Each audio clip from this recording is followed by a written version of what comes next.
All right. Hello, everybody. This is Kumar, your lifestyle entrepreneur. I have my dear friend Dan who's going to help you take your entrepreneurial journey to the next level. So, Dan, please introduce yourself and tell a little bit about yourself to the audience who may not know you. Sure. My name is, well, first of all, thanks for having me on. This is a lot of fun doing these. Um, yeah, my name's Dan Portik. I'm a best-selling author, and I've also owned my own ad agency and marketing companies for over 30 years.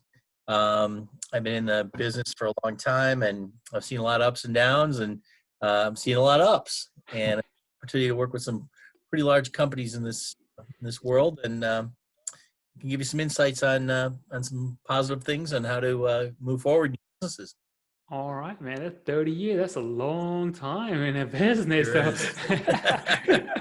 So, is. so how did you get started? Well, going back quite some time, gosh.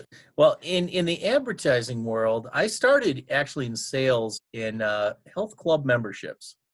And I don't know if anybody's old enough that would remember the Scandinavian health club memberships back in the day. I worked for their competition, which was called the Back Wall. And the Back Wall was a health club place. And we would go in, and I learned everything about sales in these health clubs, uh, particularly from a gentleman named Tom Hopkins. Tom Hopkins was like the master sales trainer of that era, internationally known. And one thing led to another, and I learned everything about sales through that. And then I've had some opportunities through some different friends that were looking for someone to do sales. So I went into the advertising business sales, basically.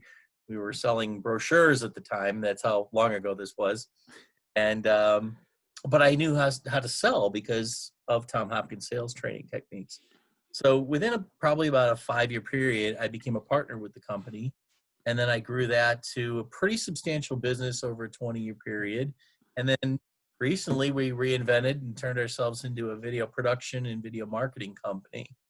Through that process, I became a best-selling author by actually meeting my mentor, Tom Hopkins, and writing a book with him. And that's where this all started taking off to a different avenue for the most part. Okay, I mean that's a really nice backstory. So, how did you come up with the idea of writing a book? I'm sure one day you didn't get up in the morning like, "Hey, I'm going to write a book." I'm sure, Right. I'm sure there was a backstory behind it. So, tell us a Yeah. little bit about that. Sure. So, as I mentioned, my mentor was Tom Hopkins. So I was finding, and this is a lot about sales. Really, business is a lot about sales. Everybody's selling to everyone, whether they think they are or not.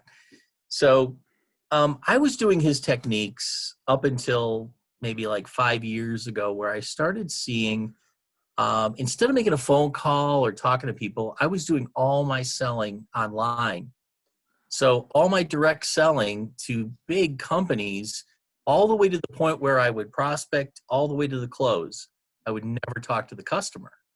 And so that started to become almost like, wait a minute, this needs to be known by other people in the business world. So I reached out to Tom through LinkedIn, and I talked to his team, and I said, I think I got this concept where we're using your techniques and my techniques, your closing techniques and my online training techniques, sales techniques, to really close sales without ever speaking to a customer. And this is before COVID. So, I looked at it like, this could be interesting if this could really help people. And he said, I really like the idea. And he says, get with my VP, talk to them, and see if it's something that a publisher might want to take on. So we went through the process. I sent a rough draft over. I just started typing. The first thing she said was, send me a brain dump. So just keep typing, So I sent him about 20,000 words on everything that I've done in that business, and how I've closed sales as much as $20,000 without ever speaking to the customer. So when they heard that, they were like, okay, we're going to want to do something with this, I think. Right. So we got the book to the point where it was an outline, and then we started pitching publishers. And one said, we'll take it right away. We want to enter an agreement with you. We're ready to market this thing because it's a unique concept. The book's called Fill Your Funnel. And we put it out in the marketplace through some unique promotions. It became a bestseller in like 3 months in 2 countries. So it was pretty cool, and that put me on the road to becoming an author. So it wasn't like I did it myself. I worked with I reached up to someone that really knew what they were doing, and they really helped me through the whole process. So since then, I've written 3 additional books, and I'm on the road to trying to do this more and more.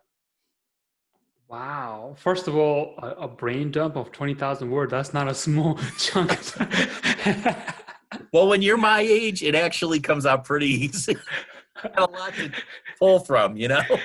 Yeah, really. Like some people have a hard time just trying to write a 500-word blog post, and you're like 20,000. That's like easy. Like, Yeah. what? That's not easy, but okay. No, but you know what? I think the whole thing behind it is you just don't have a block. You have to just think in your head like you're telling a story to a friend, you know? Okay. Just keep typing. Don't worry about grammar. Don't worry about anything. Just type like you're typing to a friend. Okay. And you know it, you'll have several thousand words. You're looking down at the little Word document. Hey, where did I get all those from? And Right. then it just starts flowing. And Right.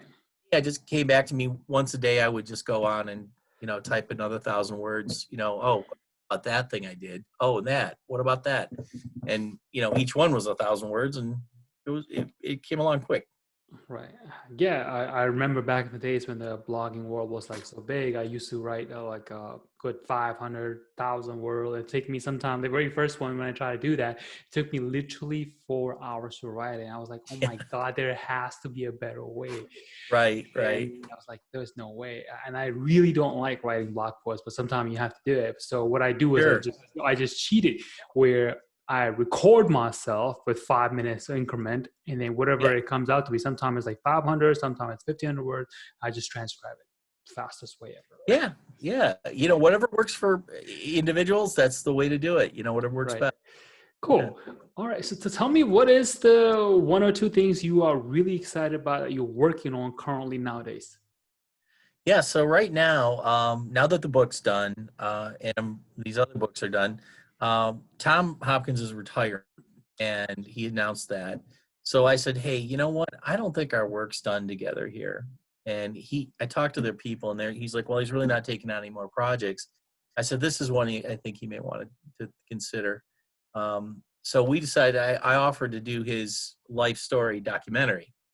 Being a film production company, we're going to do it, and we wanted to do it. And he said, he thought about it. He was kind of shocked about the whole thing because I really don't know if I want to do this, but his wife and their assistant talked him into it. And so for the past year, I've been doing that documentary. We've been out to Arizona and shooting it at his location. And then it's coming along. We're probably about a month away to being completed. So That is a really, really nice journey, I guess, if you look at it. Goes document. So walk me through it, if it's just a little bit, like, how does that work? Like, for example, you have 7 days, right? Or 3 days, whatever the time frame that you have with a person. How many hours do you actually record, like, on site? And then that way, to make sure when you're editing it, you have enough kind of footage. Yeah. So preparation is probably the biggest part of this. Before we did anything, well, let's go back a step. Developing a documentary is like a huge jigsaw puzzle. You're taking pieces we're trying to get to put in this place to make it make sense. But so the key behind it is you start with a roadmap, and the roadmap is like a series of questions, subjects about the man's life, about things that he's done, the people he's helped. He's trained over 5 million salespeople in seminars. I mean, that's a huge undertaking, So learning all about that, everything he's doing. And once you get that roadmap, then you block off the time to go see him. He has the questions and he works on the answers. He's consummate professional. I mean, he had great answers already made up when we gave him the questions by the time we got there. So we flew in, and the first time it was about a 4-hour session. It wasn't a whole day. Oh, okay. What you do first is you shoot all the questions and answers at least in this format we did. And then afterwards, you would shoot B-roll, which is like supporting footage that goes underneath or whatever the person's saying. So if he's talking about, what their pool looks like, he could talk about it, but showing the pool that's when you shoot that afterwards. So you have the whole idea behind it. And usually you have a script supervisor with you that watches and listens for the words and the key phrases, and then writes down all the specific things. So while you're out there, you're able to shoot those things. So that's usually how you would do it to build a documentary. So we took all that back to our studio, started putting it together, and there are these holes that we're missing. We're like, yep, we got to get back out to Scottsdale. So out we went, and we filled up all those holes with the questions that we needed to answer for that. And then on top of that, you have people that want to talk about him. So we get testimonials. So there's some, Sharon Lecter, world-renowned author of Rich Dad, Poor Dad. She wrote it with Robert Kiyosaki. And, there's so many other people that, that wanted to be in this. So we ended up getting green screen from some of them. They would send us their footage, and other ones we'd actually shoot and fit them in there to make it make sense. So that's in a nutshell. Yeah. Wow, you make it sound so simple. I'm sure when you're doing it, it's a lot harder and complicated process than that, So I totally understand. So that's cool. So tell me, like, what is one of the biggest challenge? Let's just say we'll start with that you had to overcome throughout your life up until now. That you're like, oh my God, I cannot believe I actually did it. Right. So some of the challenges, most of the challenges come from internal, I would say. I have a whole series on fear, and there's so many different fears out there: fear of success, fear of failure, fear of the unknown. There's just many of them, and that's probably one of the hardest things for any business person to overcome. And what fixes that is action, just taking some form of action and finding mentors that have been through the same situation and how they can help you get through those type of things. But there was a point probably maybe 9 years ago, what was 2009? That was like a big crash with the stock market and everything. And I had to really reinvent myself. It was out for 20 years, and I had to go, hey, this business was growing. Now I have to come and reinvent myself as a middle-aged person. And I have to, what's the next step? The next step was video.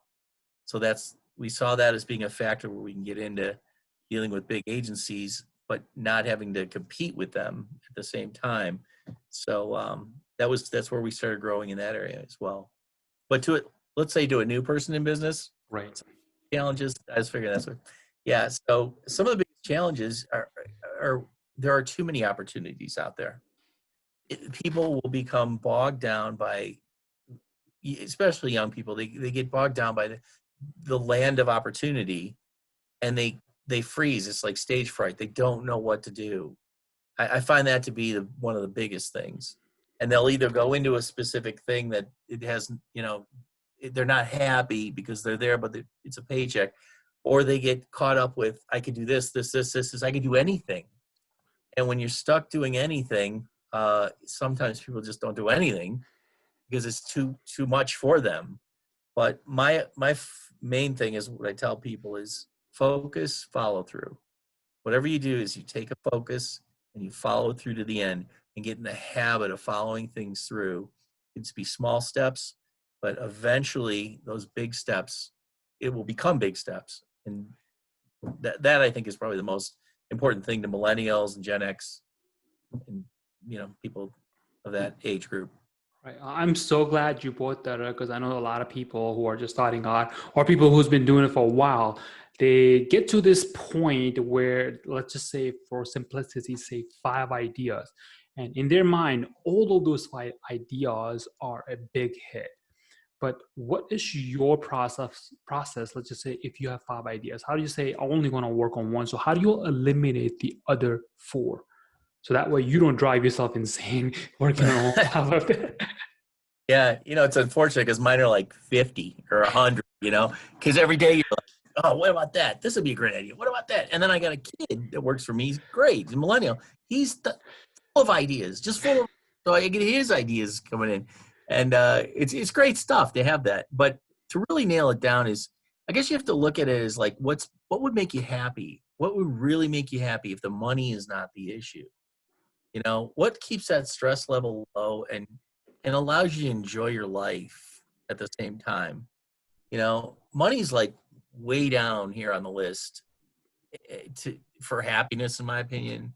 You know, it's it's a needed thing for sure, and I think young people really think on that. They you know, God, money, money, money, money, but that's not necessarily what's going to get you where you want to be in the long run. You know, so I start with that. You know, I look at all the factors behind it. Like when I got into the video production business, I looked at it and I said, you know what? In my past business, I was doing videos, and then now all of a sudden, all these customers are requesting videos from me.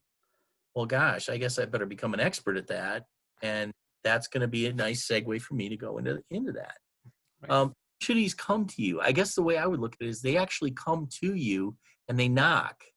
The ones that are really good, like the book thing. I wasn't planning on doing that or becoming an author, but I knew I had to come up with an idea that could get me in front of the person I want to be in front of and could help people. You know, this could help a lot of people when they read it. You know, that's really the key. So okay, So, that's a good way to do it. So I'm sure you, when you were writing your book, you had other 50 ideas, whatever. But tell me a little bit, like, what was the process of you, like, hey, other 49 ideas are not I'm gonna work on right now, but writing a yeah. book is a top priority. But like you said, whatever is going to help more people. But is there like a logical process that you follow to eliminate the others, or it's just like goes with the gut feeling? Because some people just go with the gut feeling and that's it. It was kind of a gut feeling, but at the same time, I knew that I was by being able to reach Tom Hopkins and talk to him. By the time he talked back to me, I knew that that was the right thing to do because he's a huge mouthpiece out there. He's a mega speaker. And for him to be interested in this, there's the opportunity that knocked. And I knew I had to take everything else and I had to go on a back burner because now there's a fast track here. And when the publisher said, we want to publish this and put you under contract, their focus followed through at that point. That's all it was. Yeah, So that works out pretty good because, you know, now you have an opportunity, not only that you feel strong for it, but also people who are like, hey, we want to help you make this a reality. So obviously you want to go straight ahead. Obviously, forget the 49 ideas that you had. And well, the other, I'm sorry, go ahead. go ahead. No, go ahead. Let you finish. Yeah, no, the other thing was the new book I have out, it's called The Secret Online Door. And that book outlines exactly how to find these people online, how to find professionals that you want to reach out to. And it's a process. It's a process like you have to have a great online presentation. So the first step most people don't understand is when they're trying to reach someone at a VP level, they're not going to be able to do that if they're chasing their dog around in the backyard with a beer as their profile picture. So they have to put themselves to that level. Maybe Mark Cuban could do it because he's already established as a billionaire. But you know, the average person needs to play at that level. And sometimes you need to actually talk to a close friend and say, hey, can you find some dirt on me online? Because that's, you know, if you find that dirt, you know, you can fix that. So you're still at that level when you want to reach that person. So that's the first thing. You know, the next thing, you have to know who you're going to want to meet. You know what you have to know what you want out of your negotiation. Then you have to write it, and then you have to lose all the fear to send it. So those are like the 5 steps to reaching anybody online and really going for, you know, who you want to go after to meet or talk to or go after, you know, find the right job, anything. Oh my God, I really like that idea of like I guess if you want to call it an investigator, have your friend go in there. Hey, Sure. can you find a dirt on me? See if you can find it. You know, Now make sure it's a good friend. You don't you don't want someone that's gonna go send. Hey, you remember that one time in the bar? We never got yeah, you absolutely. didn't pay that one time. Yeah, Yeah, definitely. That's a Right. really, really good idea. I never even thought about Yeah. it. So thank you for sharing. Mhm. I'm sure people who are going to listen to it, they're going to be like, wow, that's a really good idea to, because all of us put out so many things out there online. Some of them, Right. it's like your digital footprints. You may have put something out there 20 years ago or 10 years ago or a year ago, and you totally Yeah. forgot about it. And somebody else with a brand new eye is like, that doesn't look good. Maybe you should take that out or do something about it. So that's a really good idea. Yeah, and there are ways to get rid of it. That you can really push it down in the search engines where it might be on the 5th page. They say, where do you bury a dead body? Page of Google. I don't know if you ever heard Yeah, I have like that. page 10. Yeah, definitely. So if you push good stuff in there enough, it gets gone. It gets lost. So Right. So cool. So what is one of the important lessons that you have learned in terms of business up until now that you would like to share with somebody who is just starting out? yeah, so don't get sidetracked when you start making when you start getting beyond your friends' cash, your friends' things, you know, don't get sidetracked because if you do, you can take your eye off the ball. And that was a lesson I learned the hard way on my first way around. Oh, okay. Would you like to share Yeah. a little more on that? Like what was Well, sure, yeah. I mean, when you get into a point where you're doing a really decent amount of business and you got 10 people on your staff, you take a day off or two. You go do this, you do that. You don't think about, do things you're not supposed to be doing. You get in trouble. Not trouble, but, right? marginal trouble. Yeah. And it comes back to bite you. I truly think God looks at you and goes, little nudge. And if you don't like the nudge, you're going to get a shove. And once you get that shove, then you go, okay, got to start over. It's Yeah. funny you say that. You mentioned the word God. I just call it life because whenever you get off sidetrack, life is gonna come and be like, hey, get back on track, or like the way Your higher I power. yeah, Yeah, whatever right. you The want to call it, universe. right? Yeah, Yeah. it's like, people's like, hey, I need a personal trainer in the fitness industry, and I can't find one. I'm like, you have the best fitness trainer. It's called life. If you don't Yeah. see yourself the way you look at yourself in the mirror, then you need to get back on it and listen to what life's saying. But that's a whole other topic.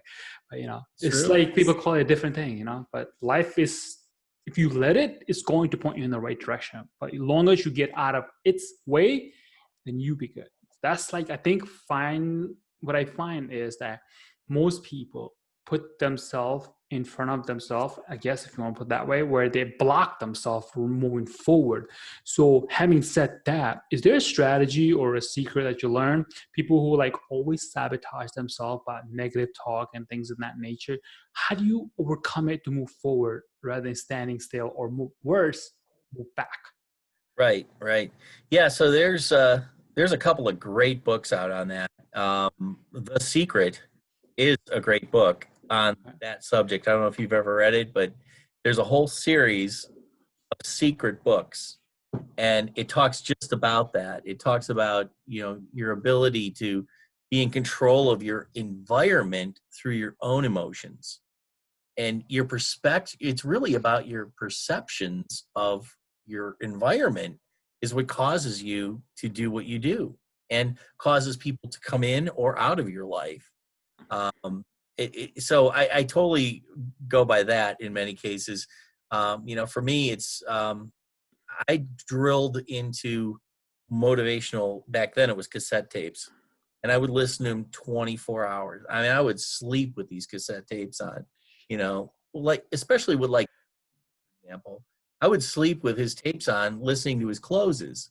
So when I wake up in the morning, my subliminal mind already had those closes. I knew the answers to the questions, so it was crazy. It was something, you just do, so you don't allow those bad things in by doing that. But then, there are other things that get in the way. I mean, there's sin in this world that gets in the way of, and it tries to pull you down. It really does.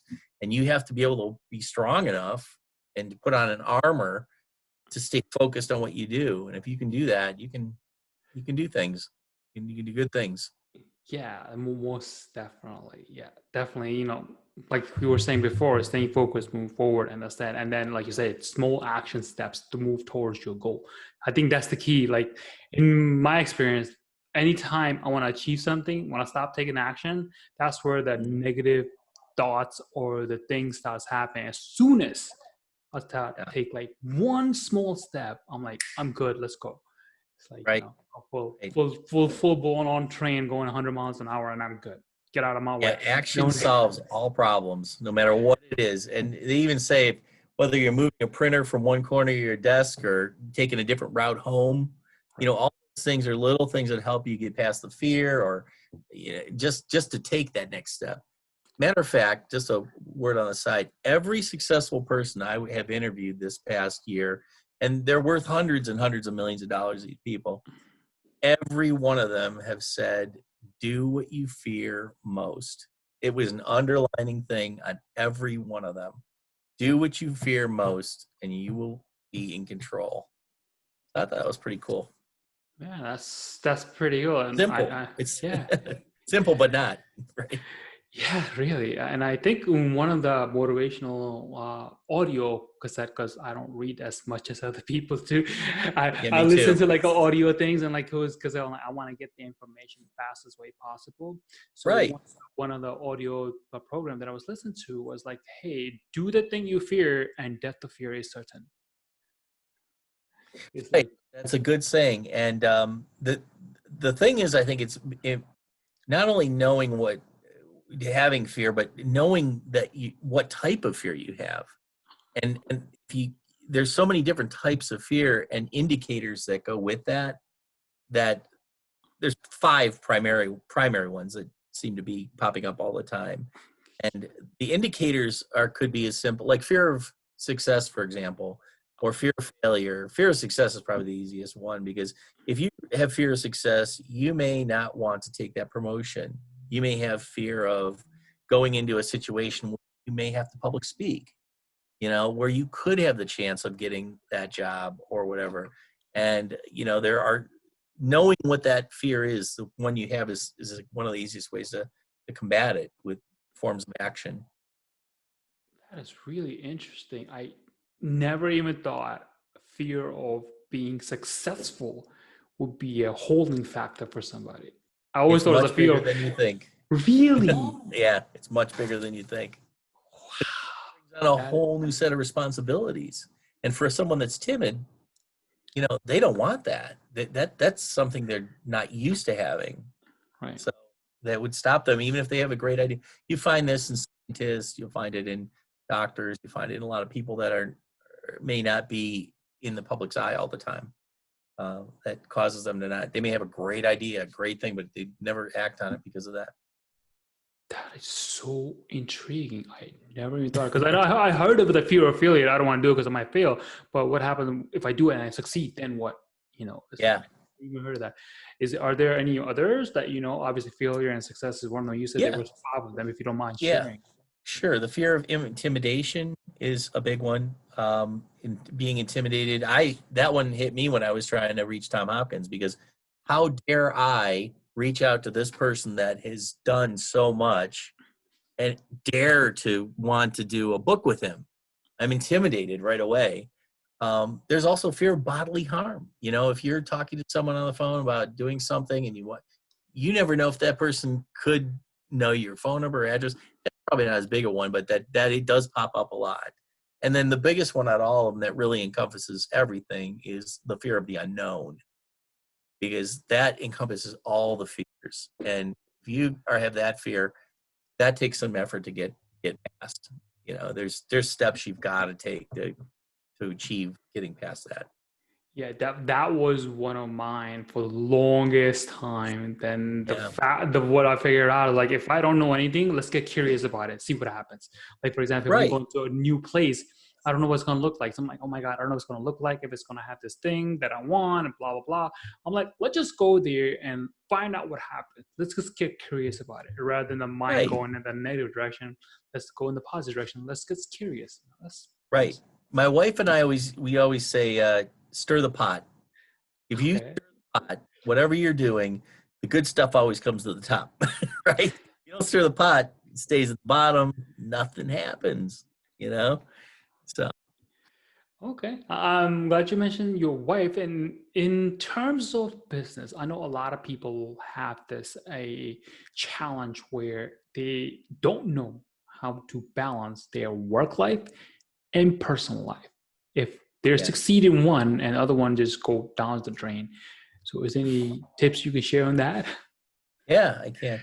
Yeah, so you make of your life what it is. If you want to work 4 hours a day and be successful at it, you need to learn technology and spend the rest of the time with your family, whatever it was. You're completely in control of your own destiny and how you work it and your perceptions of it. So if you get on board with that, the people around you are going to get on board on that. And um, if you and you have to believe it 100%. You know. Now, yes, the beginning of any business, you're going to be putting in hours to do it, and I can't say that I haven't. I've done it just like anybody else. But as time went on, you're able to do things you want to do. And a lot of trainers feel differently about this, but I'd rather see myself happy and content and enjoying life that was given to us than struggling the whole time, in a business environment that I'm not happy with, let's say, doing 20 hours a day, whatever it might be. Some people like that. Now, on the other side of the coin, I take my laptop on vacation. I spend 80% of my vacation on my laptop. My wife knows it. She doesn't care. She's on the beach. I do the laptop, writing books or whatever it might be. And it's okay because we like working that way. Okay, that works out great. And Yeah. that's perfect because unlike some people, like if you're on vacation, you're on vacation. You're leaving electronics at home. You're not gonna take it with me. Yeah, and it's Yeah. personal preference, and Right, for right, me, absolutely. I enjoy it because it's something I can do while I'm not doing anything. you know, I don't, The funny thing you say that is because even when you're on vacation, there are 24 hours in a day. You're not gonna be doing enjoyment activity all the time. There's gonna be right, a downtime where you're like, I need me time. So if you enjoy writing books or doing other things, you could do that. So you have the flexibility. Other person has their own me time. So if you think about it from that point of view, it works out great. Yeah. right, yeah. As long as everybody is in communication about it, it's cool. Yeah, cool. All right. So tell me, how can people get in touch with you if they want to find out more about you? Yeah, so that's pretty easy. It's danportik.com, and that's kind of like a encompassing website that has the books, my business, podcasts, all kind of crazy stuff on there. So it's a danportik.com. All right. And second question is, who would be your ideal client that you would absolutely love to work with? Oh gosh, that's a tough question. It really is, because in my business, some of my favorite customers are just these huge enterprise companies that send us crumbs, and crumbs could be, a very substantial amount of business, and we get to know them, and they'll send us videos all day long, just doing different type of videos. But then I have a really nice time working with like medium-sized businesses that are established but don't know anything about video, but are established enough where I'm not starting at square one with them, and they're able to, hey, I need this, this, and this. Can you get it done for me? We know what a video is. We know what we have to do with it. That kind of thing. So those are probably more my prime customers at this point to grow the business and build it stable. Okay, cool. So, what is one thing that no one knows about Dan and that you can potentially share here? That would be awesome. Wow. All right. So most people don't know I'm a musician. And I started in the 80s, rocker, with played the club circuits for probably 10 years, 15 years. Oh, wow, that's interesting. Yeah. So I was a guitarist for many years, lead guitarist for, Electronic guitar or the regular one? yeah. Yeah. The Gibson Les Paul, Marshall Stack, big amplifiers. And that was one of my first dreams, wanting to be a rock star. So Man, So now you know. I bought a guitar one time, I think like a few years back, and I tried to learn it, the E major and all that stuff. And then later on, after spending around $500 on it, whatever, I discovered my fingers a little too muscular for them, the strings to be in one. So Yeah, you got I to was build the holding. calluses too. That's the hard part. Build those. Yeah, I know, right between your fingernails and little skin, like, oh my god, it Yeah. hurts. So I had completely new profound respect for the people who actually play that instrument. Like, oh my god, I Well, thought I you could know do it. what? Go ahead. I used to freak people out because I could take a needle and just go and just right in the top of my finger because there was so many calluses there. Holy cow! They'd be like, "What are you doing, dude?" Or grow Exactly. back. Yeah. Didn't Yeah, even that's feel it. yeah, really, that's crazy. I'm like, wow. I did it for. I even bought a course online where I can learn Yeah, how to play the guitar, or whatever. Went through it, maybe half the course, and then it's like yeah, I learned nothing. I felt like, because in my mind, I'm like, I'm gonna learn this thing in 2 weeks and play like a really cool uh, song on it, whatever. And then yeah, 2 weeks yeah, later, I'm like, my fingers hurts. I'm like, I can't really do it. I'm yeah. supposed to touch one string, but the two is getting Right. touched. I know. I know. I'm the same way on the keyboard. I can't. There's stringed instruments. Whew, don't the violin stuff like that. Yeah, yeah, So, it's crazy. So tell me, what are your plans for next 5 years? Where will you see yourself, or what project you are working on in the next 5 years when you achieve it? Like, I'm good now.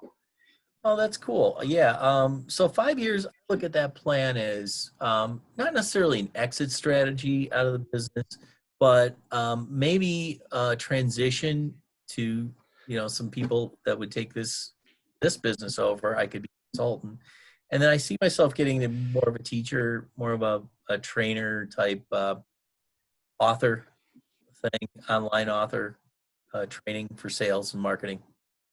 That seems to Huh? be the direction I'm going. And I also been dabbling in real estate too, so that's been fun. Okay. So what is uh one thing you could say, like, for example, if you are going to another business, right? So rather than whatever business you're in for 20, 35 years, doesn't really matter. What is the one thing you will say I need to do or I will do to be successful in another business? More, I guess the better question would, what be the number one skills that you would need to have if you jump from one business to another business that will make you successful? Well, I personally think it's sales. You Okay. need to know the basic behind how to sell and market your company, whatever it is. And then, granted, that world is changing on a daily basis because of social media, but there are things within the sales process that are timeless. And how to treat people, how to treat prospects, how to treat people that will not change in any medium that you use. And that's probably one of being on time. Oh my gosh, I can't tell you how many salespeople I talk to that show up a day late. I mean, or don't call back. I mean, these are really basic things. And now with the world with the automated messages, I'm kind of going off on a tangent, but this world of automated messages, I send a message out to somebody, or no, they send me a message. Hi, how you doing? Glad I'd like to get to know you. And I would type back, yeah, great, no problem. Let's talk. They would send me another message like, did you know that it had nothing to do with my answer? That's a kiss of death in the sales world. You know, I mean, Right. Absolutely. Especially in sales, you got to be personalized. You just can't automate the whole thing.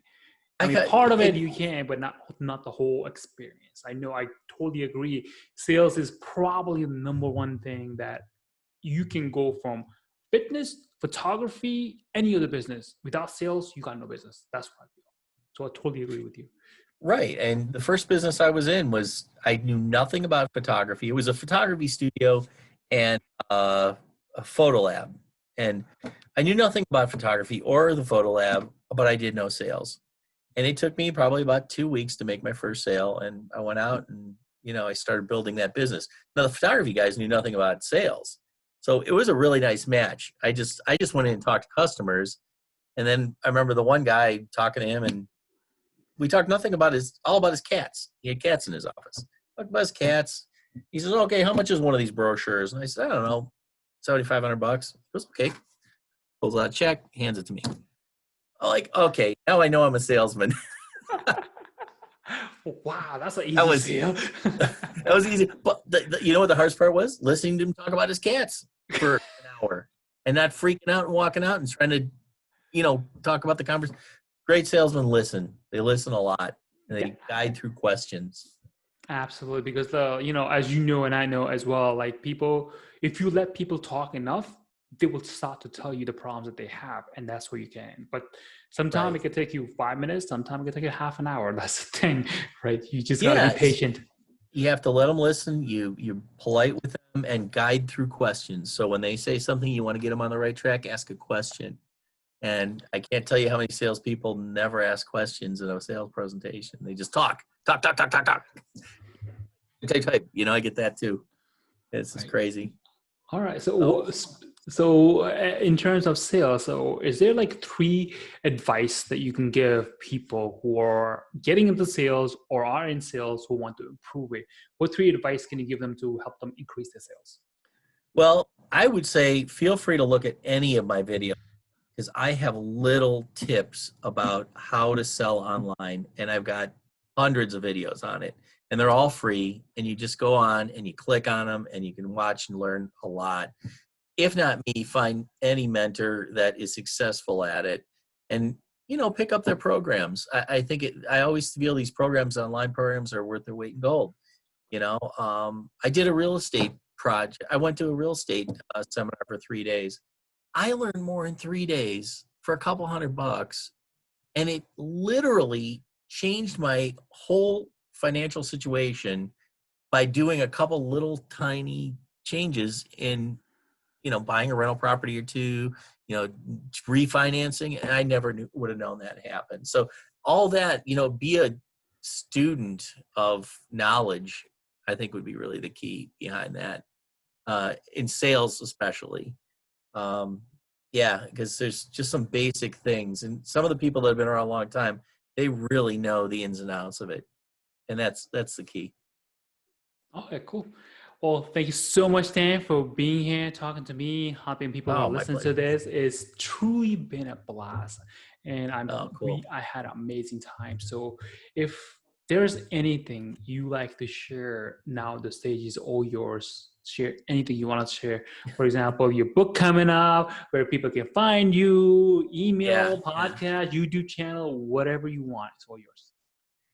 So I would just say go to danportik.com and feel free to get all the information that's on there. I think I try to make it so it's very helpful for anybody at any age for sales and marketing, for business in general, and try it all out and see what you think. Got a couple of books out. All the books, I think, I do them because I want to help people. They really will help people. I've seen it happen. I've seen people buying these books going, wow, these techniques are working. And just my guys in my office, they'll read these books and they're like, Dan, I tried this yesterday. I can't believe I got that thing. So it's cool stuff. It's, and it makes me happy to see that happen. And they can reach me anytime at info@danportik.com. Awesome. Questions. All right, cool. I will definitely put all those information in the show notes as well, so you guys can go directly talk to Dan and email him, check out his website. And once again, Dan, thank you for being here. I really appreciate it. It's truly been a blast. Awesome. Likewise. Take care.